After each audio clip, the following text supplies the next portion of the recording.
Hello from Hamburg, Germany. This is the port out here of Hamburg. Today's the 26th of January, 2026, on Monday.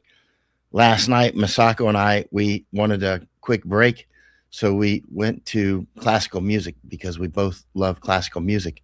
We went to the Philharmonic place, you might call it, in Hamburg, and they actually had one concert, which I've got the program here.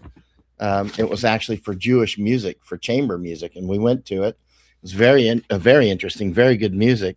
There were six musicians, three were women and three were men, and some were from Poland. Actually, they were speaking German, but the women, they were singers. The three women were singers. They sang in Hebrew, actually, and the music. This says from shofar bis zur Violina Faszination jüdischer Musik. So in other words, it says from horn, brass horn, to the violin, fascination with Jewish music. It was quite interesting, actually. And the guy who played the brass horn, he actually came out with a real horn later, and he was playing that, a big long horn from some animal I don't even know, but it was a very long horn. And so it went for a couple of hours. It was very good. One of the things, Masako and we like to go to classical music events or that sort of thing because it's sort of resets your mind, your taste buds, you might say. And interesting on this one, though, it happened to be Jewish music, coincidentally. And before each set of music, they would tell a story in German about basically my family got chased by Nazis, that sort of thing. That's the normal dance, unfortunately, that continues to happen because it's the professional victimhood thing, warming your hands by the fire. We're all victims. And therefore, I mean, as somebody who studies war, that leaps out to me right off the page, especially as someone who studies psychological warfare daily for years on end. That is part of the firmware of victimization, which creates a culture of predators. Actually, that's just what it does. Right now, over in Ukraine, Zelensky is talking about creating that same firmware in his people. Being surrounded by enemies, we have to, and they're being helped by Israel to do this, by the way, openly. This isn't hidden at all. Basically, you've got to teach the Ukrainians that we're all victims of everybody around us, and therefore you're weapons free. You can do whatever you need. There's no holds barred. There's no rules other than survival of the fittest, and you're a victim, so you can do whatever you want. Literally, they're setting that same firmware up in Ukraine right now in the people's minds. Now, I got a lot of messages about Chinese coup, about this possible coup in China. I don't know what's happening. The one thing I've learned from these over time, how many coups do we see every year, that turn out to be fake? The best thing to do is to wait, or not just coups, but, the old, Vladimir Putin had a heart attack type thing, or Xi had a heart attack. They always hit it with that, always, or there's a coup in the White House, or these sorts of things.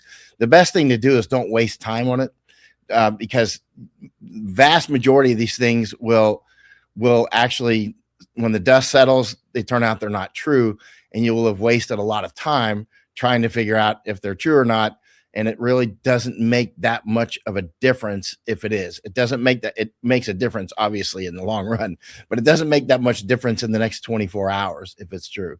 And so we can just wait. So the things that you can just wait and let them settle on their own accord. The best thing to do is don't waste your time on them. Because you can be distracted constantly. This may be just another distraction or whatever. Speaking of those sorts of things, I'm looking at some notes here. Look at the silver price today is $110. It's per ounce, per troy ounce. In China, in Shanghai this morning, it's 123. So that arbitrage, or as the people in that business call it, arb, the arbitrage is, well, about $13 now, which probably means that the prices in the West are going to continue to go up because China, I mean, their price is 123, and in the West it's LBMA and whatnot, it's 110, and gold is about 5,100 right now. Fascinating, huh? And so I think it's going to continue for various reasons. I'm not an expert in that, so I'm not going to go into it much, other than notice I never give you any links on where to buy gold or silver or any of that stuff. I'm not giving any advice on that. I don't have any promos or any of that stuff. I don't get any money for that. But I think gold and silver are a very smart way to go right now. Certainly not bit trap. Now somebody asked me, and I've got this many questions that come in every day. I'm sorry, I just can't get to them all. There's a huge amount of questions, and some of these questions, can take like 20 or 30 minutes to answer, right? And there's just not enough time. And so, but a lot of people ask me, where should they put their assets? Now, the people that are in this space, like Doug Casey, who's been in this metals business all of his life, they recommend places like Singapore, Dubai, Switzerland, Cayman. The ones that I would look at just based on war stuff would be more like Singapore and Dubai. However, you need to keep your finger on the pulse, because things change, and things that are, say, the most stable now could instantly change. And so you just have to keep your finger on the pulse and use your own judgment. But obviously, all of these places actually are globalist central. And now, what's going on in Minneapolis? I'm getting flooded with messages about Minneapolis. And of course, they're flooding in every direction, either personal messages or in the news. Like, for instance, the Wall Street Journal exclusive: Trump says administration is reviewing everything about Minneapolis shooting. Another fellow got shot. What's his name? Alex Pretty, Pretti, right? And so anyway, I saw the video. It's useless to go in and hyper analyze these things, especially the way I look at it. I'm looking at this from the strategic viewpoint. We've been warning about this for years. People like G. Edward Griffin were warning about this when he was riding on the back of a dinosaur, that they will set conditions with things like immigration and whatnot, so that these things start to occur. So to start to hyperanalyze what happened, should he have been shot? Should he have not? I'm not going to waste my time on it. I'm looking at the big picture. And on the big picture, by the way, I've been chastised so many times for calling things what they are, like a death jab. Don't call it a vaccine, because it's not. It's a weapon, right? Not a vaccine. Or civil war. I've been through this many times in the Iraq war. Look up my name in Iraq Civil War. You can Google and look at all the articles and comments and all these sorts of things. I was the only one calling it civil war for about a year and a half, until everybody caught up. Now, what was I being told by people close to me and by others? If you call it a civil war, you're helping to create the civil war, abracadabra. I get it. I see where you're coming from. And bullshit, right? The fire was on. The fire was on. When I was saying that there was a civil war, it was already on, right? I was calling it what it is. I was calling the apple an apple. I wasn't saying that pear is an apple, and therefore that pear may become an apple. No, it was on. It was straight up on. So you had these people like Bill Roggio, who forever shamed himself over and over by whipping out dictionaries from some selected year and saying, well, by definition of a civil war, this is blah, blah, blah, blah, blah. I'm like, whatever your dictionary says, man, their heads are in the road. It's Sunni versus Shia. They're killing each other like crazy. It's Kurds versus Arabs. It's Al-Jabari versus, Al-Takriti or whatever. It's all these different tribes. I'm telling you, it's a civil war. I don't care what your dictionary says. You pick it out. You can select the dictionary that tells you these things. But likewise with what's happening now in the United States, many people know that I returned to the United States in August of 2020 because it's very clear that we're going into civil war. I was saying that over and over and over, right? That we're actually already in a low-level civil war back then, right? And food problems, warning about that back then. It's clearly coming. Civil war is already on. And there's many players here. Mexico, of course, wants to take big pieces of the United States. When I told people this back in 2020, many people were like, where do you come up with this stuff? I'm like, they say it. Now, apparently, Peter Schweitzer says it in his book. Somebody sent me a link of Steve Bannon interviewing Peter Schweitzer on his new book on the the invasions, and he's talking about the Mexican government being directly involved, as if this is a big surprise. You know what I mean? Back in 2020, I was being crystal clear. Mexico is coming to retake Texas, right? They're coming to retake huge parts of the United States. I was crystal clear about that, right? And so these things are nothing new. And I notice many people are avoiding the elephant in the room. HIAS, Hebrew Immigrant Aid Society. It's not just Catholic Charities or Lutheran Services. One of the biggest players in this is absolutely the Hebrew Immigrant Aid Society, the professional victims who are always, look at poor us, and then they're attacking you constantly, right? That is, as Bannon rightfully said, with what Mexico is doing, and Peter Schweitzer, Bannon actually said this on the interview, what Mexico is actually doing, invading, trying to take land in the United States, is an act of war. It is actually an act of war. And, many of us have been saying that for a long time. How many times have I said, hey, there's a sheriff down or a police chief down in Texas who's openly wants to break off his part of Texas and go to Mexico, right? I mean, it's open. You go to the Mexican border, Texas-Mexico border, and water's being diverted from the Mississippi. I'm sorry, not the Mississippi, wrong river, from the Rio Grande, or as they call it in Mexico, the Rio Bravo. And so they are diverting that water down to Mexico and using that water to grow crops in Mexico, putting our farmers and ranchers out of business. I talked with, and Ann Vandersteel, we were together. We talked with the mayor of, where was it? And you'll probably watch this.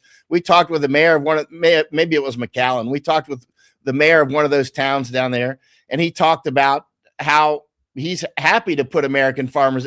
He said it to us with his mouth this close from us. It was a personal conversation. He's working to put the farmers and ranchers out of business on the American side. He said it and published it, and I published it. I think we did it separately, and we may have done it together on a live stream. Actually, I think we did actually. But in any case, she was there. I was there. He said it. He says it openly.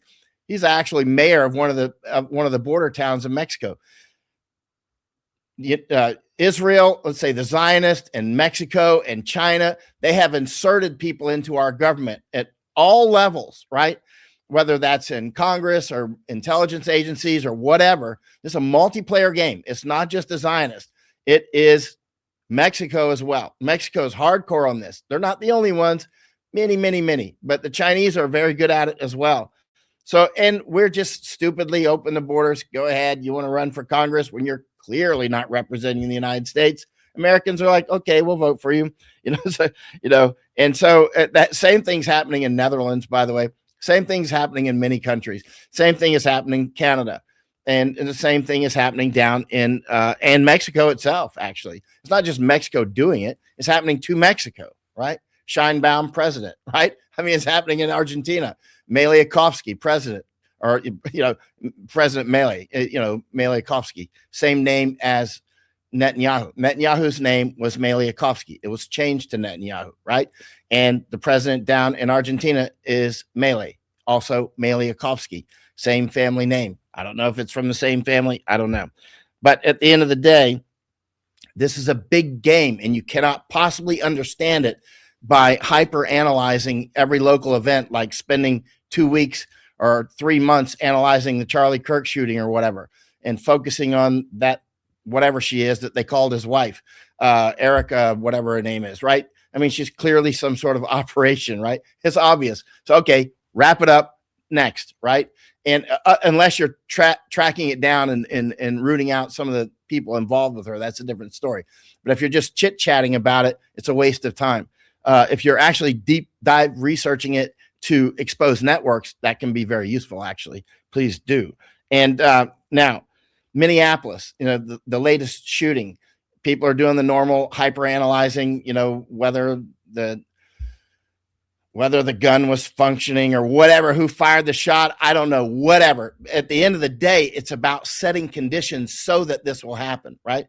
Now, some people say you shouldn't call it a civil war because Trump will use that as basically casus belli to deploy the troops. Well, Trump's going to do it anyway. If you work with the paradigm that Trump is destroying the United States, which more and more people are seeing it crystal clear at this point. If you work with that paradigm, you're going to see it's amazingly predictive. You're going to see that they already are going to do what they're going to do, right? They're not, what you call it doesn't matter, other than it's important that our ecosystem realize what we think deep down, and we don't hold it back.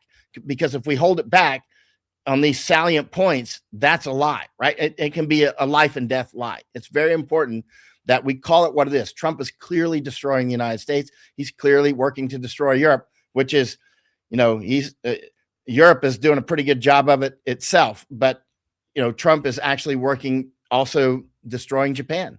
And Japan's doing a pretty good job of it itself. Japan didn't get the jabs in their arms from Americans. Japanese jabbed Americans, right? Masako's nodding her head right here. She was there and is highly cognizant of these things that have happened. Likewise in Thailand, it wasn't Americans that came and jabbed Thais. It wasn't Chinese that came and jabbed Thais. It was Thais that jabbed Thais, right? And I love Thailand. I love Japan. It pains me deeply that the United States and Canada and Australia and Japan and Thailand and Taiwan and all these countries are deeply jabbed. I'm getting messages this morning from another man and his wife who are badly injured from the jab, right? Who did that? Anybody who's still pushing it in 2026, they should be in prison. At minimum, they should be in prison. And there you go. Who's still pushing it in 2026 in the last week? Trump. He's doing it openly. He's very clear about it. This week, he's still, or let's say last week now, because today's Monday. In any case, the Dutch are working very hard to destroy themselves. Dope everywhere down there. But now their government's looking at, they must be doped up when they come up with this idea of taxing unrealized capital gains, right?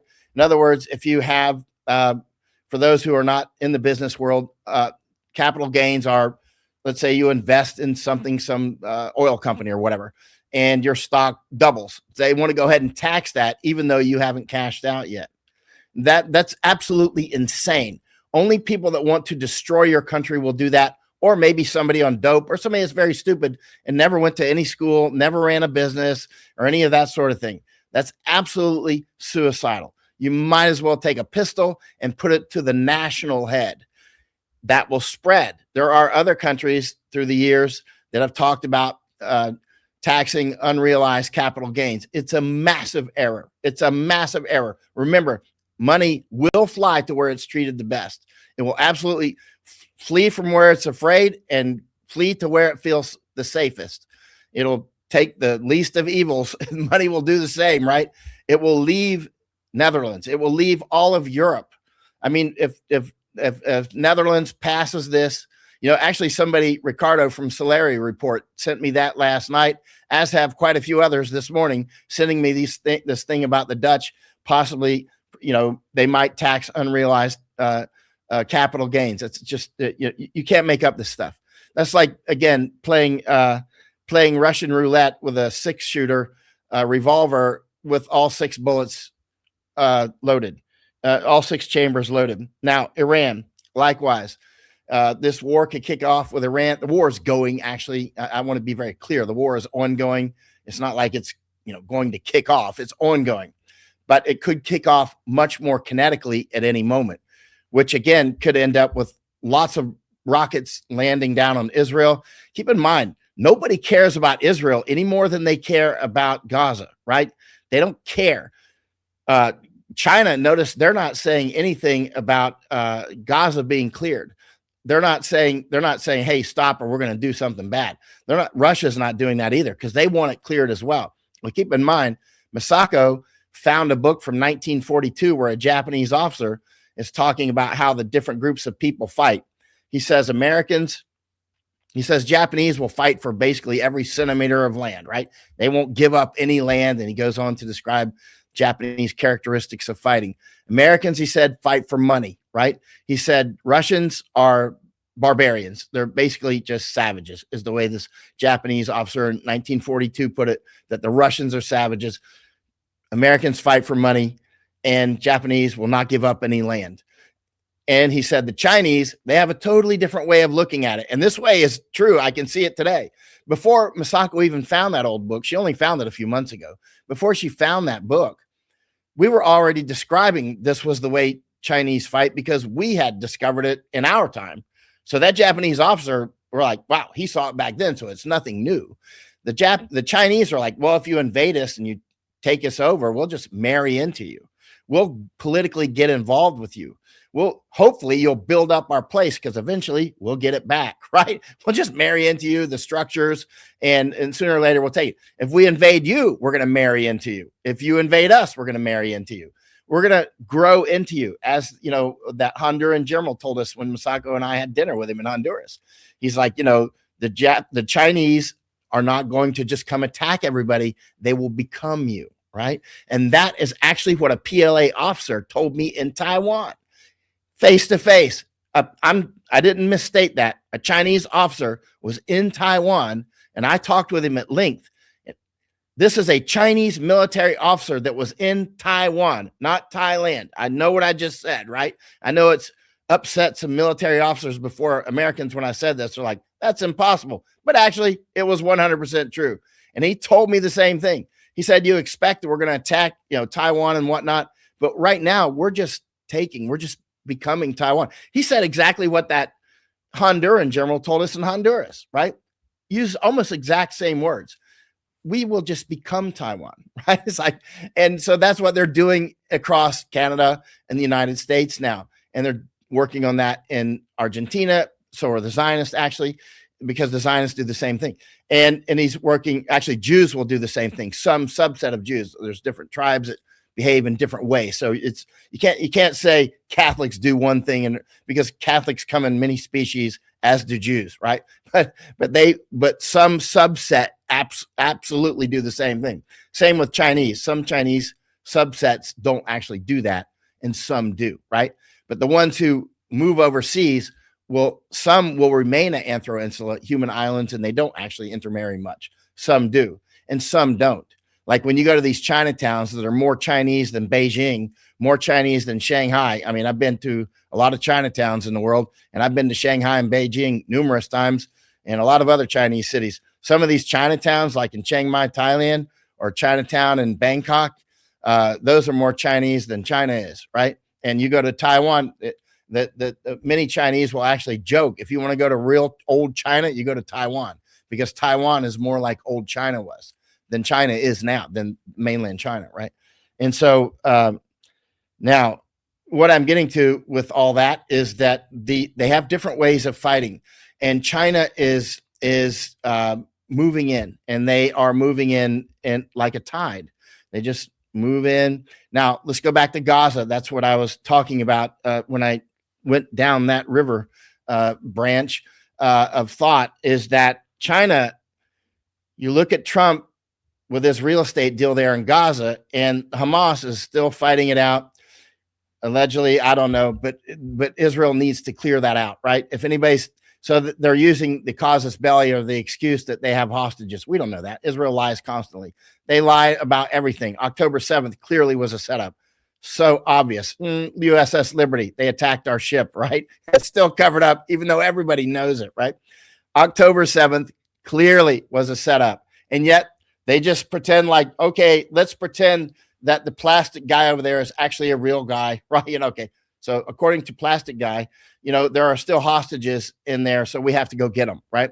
But it's all about clearing that land for real estate development, for the energy off the coast, for Haifa, of course, for Ben Gurion Canal, Indo-European. Listen, Israel has always been very important. That's why it's been a crossroads, for instance, of hashish smuggling for centuries, right?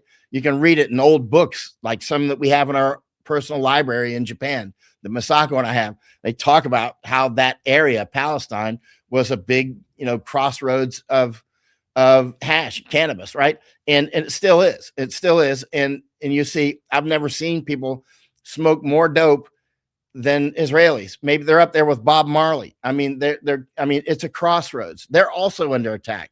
The Israelis are under attack just as much as anybody else by their own government, not just by outsiders. They pretend it's by outsiders, but it's their own government that foments that up so that they can be used, so that the energy of the people can be used. Both greed and fear and anger and hatred, all these can be used for geopolitical reasons, right? That's what this is about. A huge amount of it's just psychological operations. China, Gaza. Remember, one of China's ways of fighting is they want you to invade. They want you to do these things and build it up because they clearly see themselves as eventually taking Israel. Notice there was a time when they invested quite a lot in Haifa Harbor, right? And so China has always been interested in Russia as well, in Israel. Everybody is, right? And they see that the United States is on the decline. Imagine how this looks to Chinese. Now, some people say it's nonsense that Chinese look at the long game, which is actually nonsense. Chinese do look at the long game. It's part of their firmware. It is literally part of their cultural firmware to look at the long game, right? They just do. It's part of how their system grows. I mean, it's not like some individual decides to look at the long game. It's it's in their practically in their cultural DNA, right? And so they see the United States is on the decline, right? Imagine how this looks to China on Israel and Gaza. Oh, go ahead, clear Gaza, clear it off. You take all the blame, build it up, build it. We encourage you. In fact, we'll invest in it. You know, they'll probably move people in there, right? I'm sure they will. And eventually, because they see that they can take it eventually and take Suez Canal, right? That's how they're going to look at it. They're not the Chinese. That's the lens that they ask Chinese. I mean, real Chinese, not Chinese that grew up 3 generations in America. They're Americans like we are. Ask real Chinese, but actually some of them can still have that firmware. So you should ask them about it, right? I love talking with Chinese because when you ask them, like, how does this work? And they'll sit down there and tell you, man, you can talk with them for 4 hours. They'll tell you, like I've told this story numerous times about a Chinese American man, very wealthy man in Thailand. And I met with him quite a lot of times. And we would talk for hours at a time. And I asked him, how did you get so rich? Right. And he told me, I'm going to tell the story again, that, you know, his father came over poor. He was sponsored, worked in the restaurant, did the normal thing, saved his pennies, you know, lived upstairs or whatever with the other Chinese. But then he learned how to run a restaurant, learned how to speak English, learned how business is done in America, learned the community, got the trust of the community. So once he got to the next level where he could actually now have the skills to run his own restaurant or whatever it was, then the community had the People's Bank, as Catherine Austin Fitts would call it. They had the People's Bank. That's what Gujarati Indians do with the Patels, you know, with the hotels across America, right? That's what a lot of Jews do. They have these cultural insular money systems, which are very effective and very strong, and information systems and everything else. So his father was, you know, they sponsored him into business. Then his father, as Thais will call this, that was in America, but Thais call Chinese like that. They call them one mat, one pillow. In other words, you can show up to Thailand with one mat to sleep on and one pillow for your head. And, you know, by the time you're an old man, you're very wealthy, and your children end up owning part of Bangkok and become, you know, very serious members in the high level government, military, Chai Thais, right? And Chinese Thais, right? Or Thai Chais. Some people say it backwards for different reasons. But what I'm getting to is then the younger man that I talked with, who was now, you know, a grown man, he told me his mother taught him to write down every penny that he ever lost or stole or made or earned, or how he spent it, what kind of shoes he bought, write it down. Is that really the type of shoes you need? That sort of thing. And it taught him to be cognizant of his money. They taught them about gold. They taught them about all the stuff that we're not taught about, right? They're taught the basics, like saving gold. Hello. We're not taught that. Japanese aren't taught that anymore, right? Because it was brainwashed out of us. But for anybody that grew up in India, it's common sense to save in gold and silver. In China, gold and some silver, and Thailand, gold, right? And some of the other countries, Vietnam, heavy into gold, right? Billions of people are heavy into gold, right? And yet Americans and Japanese, and you put gold in front of a Dutch person, they hardly even know what it is, some of them, right? I'm serious. That's not much of an exaggeration. They know it's gold, but some they have no idea of the value of it, and the value that, that it's actually real money.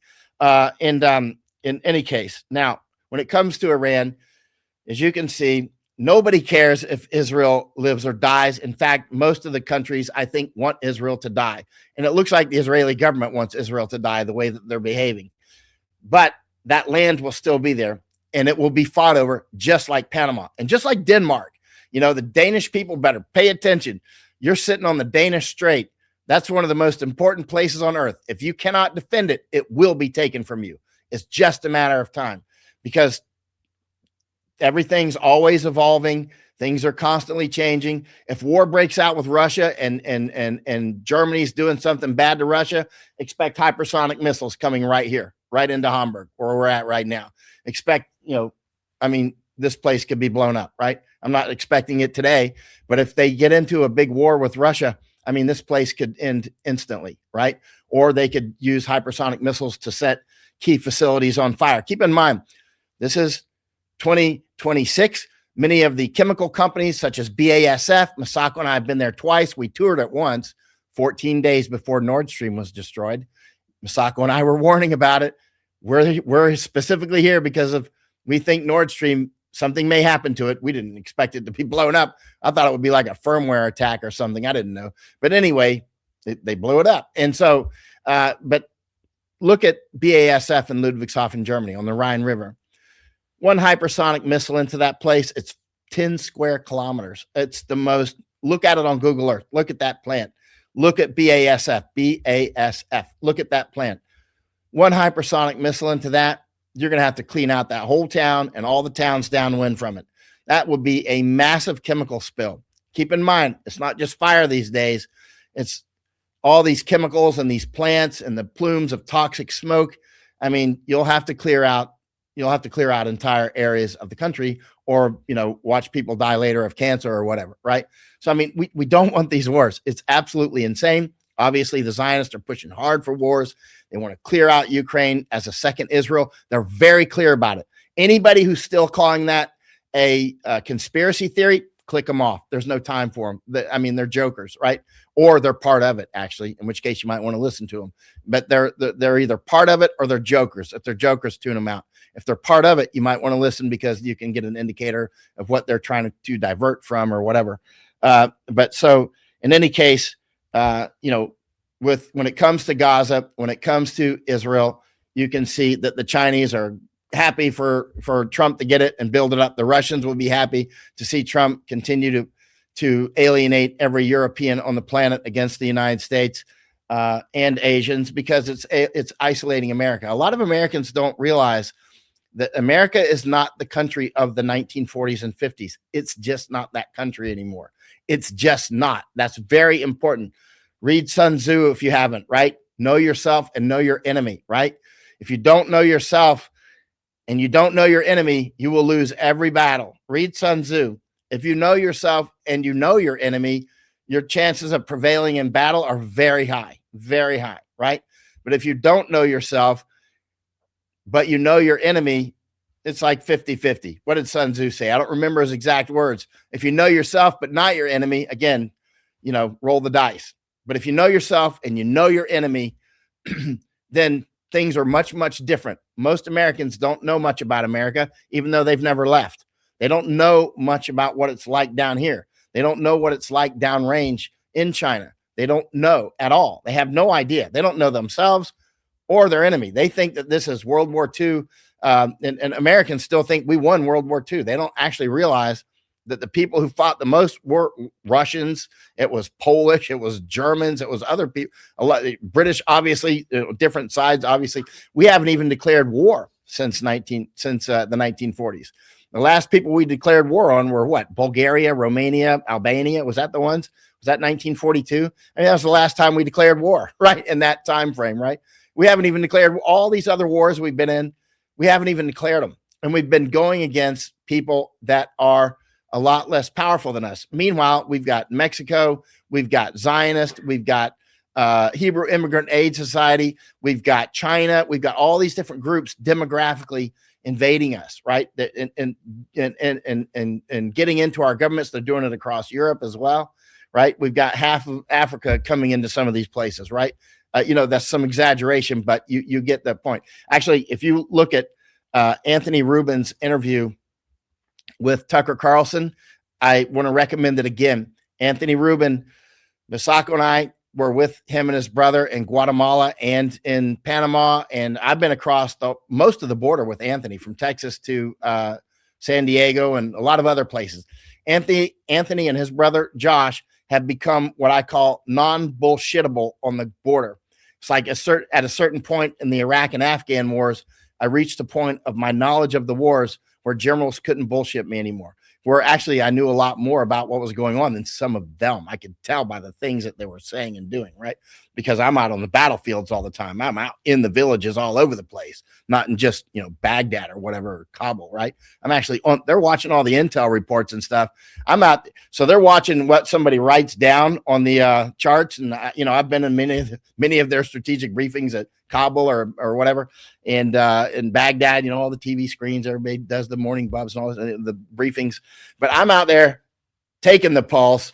They're reading the pulse readings. And actually, I've been in briefings where my stuff actually popped up and they were briefing what the people that are giving the briefings don't even realize I'm in the room with them, right? Because they're clearly using my information in a lot of their briefings. You could look on the early bird reports that were more public. My stuff was in there all the time, right? Anyway, what I'm getting to is I reached the point where I was non-bullshittable about Iraq and Afghanistan. I reached that point about migration long ago, as has Misako, who's right here. Misako needs to be on here more than I am, actually. And you won't believe what comes out of her because she has a different way of looking at it. First of all, she's a woman and she's Japanese, but she sees the same things that I'm seeing. We're going to the same way. So I think actually tomorrow she should do this and I should be running the camera. And so she's shaking her head, but yeah, absolutely. I mean, I get the benefit of hearing it all day because we talk constantly and it's hugely beneficial. And she's always seeing things. Like we were walking down the road the other night. Where's that music coming from? It's Highlander stuff. Music started playing over the speaker, like Highlander stuff, right? The quickening. All right. How did that happen? Anyway, there you go. And so they're probably listening to us, obviously. And we're walking down the road and we were going to a museum, actually. These museums are open very late. And Misako said, what happens with gold, for instance, if they pass a law that you can't use it as collateral, right? Or that, the government's starting to take it from in different countries. And I said, that's a very fundamental question. It's a simple question. It's so simple. Well, what would happen? What would happen if gold were not, people could not use it as collateral? And anyway, she asked a few other quite simple questions, but are very fundamental. And she does that constantly. It's really gives you food for thought. And this is kind of stuff we end up talking about for an hour or two, right? In any case, what was I talking about, Misako? There was one thing. My question was, what happens if government decides to confiscate? Oh, that's right. I'm sorry. More accurately, like Misako just said, her question was, what happens if governments decide to confiscate gold that's already collateralized? Sorry, that was exactly what Misako said. What happens if they confiscate it? And obviously that's, pretty serious question, actually, because a lot of people have used gold as collateral and silver, right? So what happens? I don't know. I mean, it's going to have some effect, obviously. It's going to have some significant effect. In any case, and there was one other thing, and I think we should close it off. But that's it for today. Thank everybody for watching. You want to show the river out there a little bit? And one last thing on Minnesota. I've been talking with law enforcement people, and I think hyper analyzing every shooting that happens is going to be a waste of time. Like, when you do enough war, like you're out there with me with combat troops or what, you know, how many journalists wanted me to take them into combat? I wouldn't take any. I'll take you to the Darien Gap. We've taken 60 or 70 people down there. But when it came to combat, no chance. It was wild and crazy and super dangerous. And there was people being killed all the time, right? On our side, by us also, and between each other a lot. There was just no time to hyperanalyze and try to figure out who did what to who every time. You got to look, you got to feel the body. How is the whole thing going? Because we got to sense how this thing is breathing, how the heartbeat goes, right? Because we're trying to figure out what's the direction of these things, what's the best way to do things. And so hyper analyzing every little thing, which people are doing now, they'll show these videos over and over, and eventually everybody knows they're going to shoot some black woman or something like that. And then it'll be, burn down the cities. Antifa's, making all these threats and going into churches. They're doing everything that they can in the information game to really cause civil war, to truly break out, so that it's obvious even to the casual observers, right? Because there's fighting at their house or over the in the street in front of their house or whatever. And so that's what they're setting conditions for that to occur, setting conditions to do huge lockdowns, to do digital everything, to put us literally out. I mean, in camps and everything else. They're clearly setting this up. Trump is clearly part of it. And you will never get the right answer. People will not be able to get the accurate, usable answers if they make something like illegal in their own mind to even think. If you set walls in your own mind, then you live within those walls within your own mind, right? You have to say weapons free. I'm allowing myself to think anything. I'm following the evidence. I'm going to follow the evidence no matter what the evidence leads to, right? That is when you're actually have freed your own mind. You have to do it. You're the only one that can do it. Some people have done this, and I can tell by the comments, my readers are extraordinary. Not everybody, but a lot of my readers have basically their mind is weapons free. They allow themselves to think any thought as long as the evidence actually supports it. And so that's why we're always looking for 24 karat information. But you can see clearly Trump is part of the architecture. I see that Trump is part of the architecture to destroy and lock down the United States. It's obvious. And when you go into it with that light, it doesn't matter if I call it civil war, because they're going to do what they're going to do. It is a civil war. It is that already, right? Now I get it. Then they can use that to, pass laws or whatever, or invoke laws that are already written. That is what they're planning to do already, no matter. But we, for our purposes, we have to plan in our own minds how we're going to behave in these new environments. And forewarned is forearmed, right? So calm action when needed, and calm inaction and study when not, and the wisdom to know when to act and when to monitor. That's what we need. Thank you for everybody who's supporting our work. It's absolutely vital. Masako's found something in the river, I think. Oh no, she's not. And thank you for everybody that supported our work. We absolutely need it. This is expensive. You can support through. Masako gave me warm water to drink. You can support through Gifts and Go. Thank you for the warm water. You can support through Gifts and Go, PayPal, sign up to Substack. You can sign up to Substack and it's free anyway, but please share it. But if you can afford to sign up and pay at Substack, there you go. Thanks, Masako, for putting those things up. You can, thank you. Actually, the Bank of Japan, nobody really puts money into it, but you could, if there's any Japanese following. I got that Bank of Japan account when I wrote my 3 Japanese books. That's how I had to receive, the commissions off the books. Bitcoin, I actually accepted. Ethereum, even though I'm totally, Bitcoin, I don't trust it at all. But Zelle, of course, you can mail checks, you can photograph checks and email them. PayPal. There goes the music again, just wildly over the speaker, randomly over the hotel speaker that's in the room.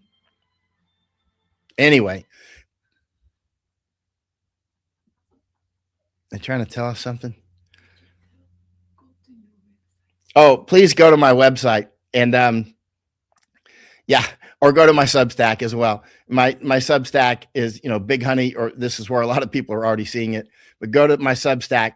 You can sign up for Substack for free, and you'll still get the same information everybody else gets. I know some people just cannot afford it, and others don't want their name associated because of whatever reasons, so they can't put their card in. But for those who can afford it, please do. You're helping those who cannot afford it but still need it. Remember, some of the people who may need the information but cannot afford it might be in your family, or they might be in your neighborhood and they need the information too. And you can gift subscriptions on Substack as well. Thank you very much. Also, precious metals. Very, very few people ever send any precious metals.